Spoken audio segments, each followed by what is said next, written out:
Hello everyone, welcome back to the channel. আজকে আমি যে ভিডিওটা শেয়ার করছি এই ভিডিওটা আজ থেকে 2 মাস আগের, মানে তোজোর সেদিনকে 2 মাস কমপ্লিট হয়েছিল আর এখন তোজোর 4 মাস। বেশ অনেকটাই আমি লেট হয়ে গিয়েছি এই ভিডিওটা আপলোড করতে।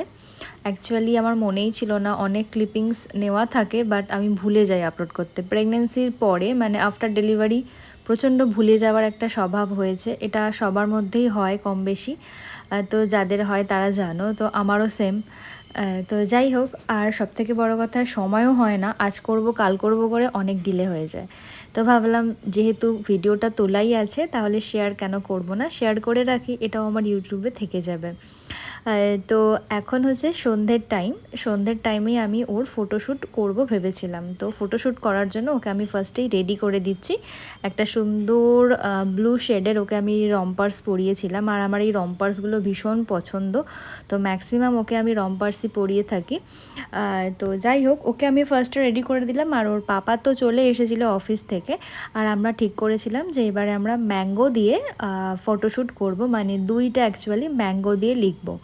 ওর ফার্স্ট মান্থের ফটোশ্যুটের ভিডিও আমি দিয়েছিলাম, আমরা ডায়পার দিয়ে করিয়েছিলাম, কেন কি তখন তো ডায়পার তো ডায়পার তো সবসময় লাগে। 3 মান্থস পর্যন্ত তো প্রচুর বেশি ডায়পার লেগেছে। এখন ডায়পারের পরিমাণটা অনেক কম, কেন কি পটির পরিমাণটা অনেক কম। তো যাই হোক, আমরা ম্যাঙ্গো দিয়ে ফটোশ্যুট করব ডিসাইড করেছিলাম। তো ম্যাঙ্গো আনা হয়েছিল, আর ইয়েলো দেখে ম্যাঙ্গো নিয়ে এসেছিল ওর পাপা। আর এটা হচ্ছে মানে তখন জাস্ট ম্যাঙ্গোর লাস্ট সিজন চলছে, তাও মার্কেটে পাওয়া গিয়েছিল। তো আমি বলেছিলাম ম্যাঙ্গো দিয়ে করব, কেন কি তোজো হচ্ছে সামার বেবি, সামারে হয়েছে, তো সামার মানেই ম্যাঙ্গো। তো এই কারণে আমি এটা প্ল্যান করেছিলাম।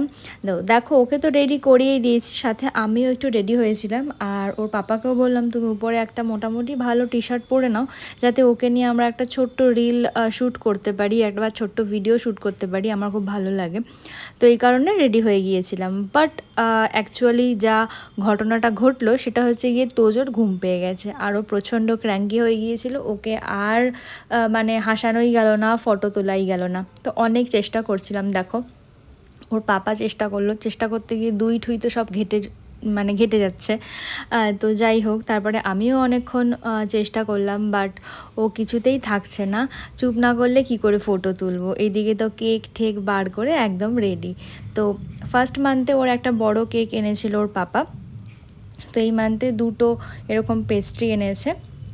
2 মান্থস বলে দুটো পেস্ট্রি এনেছে। তো যাই হোক, ওর পাপা তো ট্রাই করেও পারলো না, তো আমাকে বললো তুমি একটু চেষ্টা করো। তো দেখো, আমিও চেষ্টা করছি ওকে চুপ করানো, যাতে কটা ফটো তোলা যায়, কেন কি সমস্ত সাজিয়ে গুছিয়ে রেডি।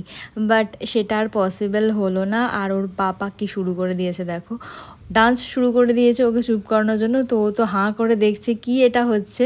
তো ওইটুকু টাইমে ঠিক ছিল, বাট তারপরে আবার কাঁদছিল। বাট মানে এই টাইমে যে ও একটুখানি চুপ হয়েছিল, ওর বাবা যখন এরকম ঘুরে ঘুরে নাচ করছে, হাসানোর চেষ্টা করছে ওকে, তো ওই মোমেন্টে আমি কিছু ফটো তুলে নিয়েছিলাম, বাট ভিডিও আমি তুলতে পারিনি। তো এই জন্য কী করেছিলাম, আমরা মোটামুটি যে কটা ফটো এসেছিলো তুলে নিয়েছিলাম, আর অনেকটাই রাত হয়ে গিয়েছিল, আর ওয়েট করারও কিছু ছিল না। তো এই জন্য সেই দিনের মতো ঘুমিয়ে পড়ে নেক্সট দিন একদম সকালবেলা উঠেই, মানে সকালে উঠেই তোজো একদম ফ্রেশ মাইন্ডে থাকে, খুব হাসি করে, খেলা করে। তো তখন আবার খুব তাড়াহুড়া করে, মানে এই বেড কাভারটাই পাতা ছিল, তাড়াহুড়া করে আবার করে ম্যাঙ্গোগুলো দিয়ে লিখে কেক বার করে, কেক দুটো ফ্রিজে রেখে দিয়েছিলাম, বার করে ওর ফটোশ্যুট কমপ্লিট করেছিলাম। তো তারই কিছু ফটো আমি ভিডিওটার সাথে অ্যাড করে দিলাম। তো এরকমভাবেই তোজোর 2 মান্থসের ফটোশ্যুট আমরা করেছিলাম।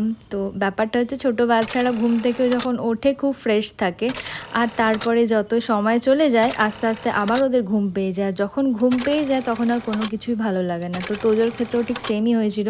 তো তখন তো সবেও না আমার বুঝতে অনেক লেট হয়েছিল ব্যাপারটা, এখন বুঝতে পারি। এই জন্য এখন যখন ফটোশ্যুট আমি ওর করি, ঘুম থেকে উঠলেই করে ফেলি।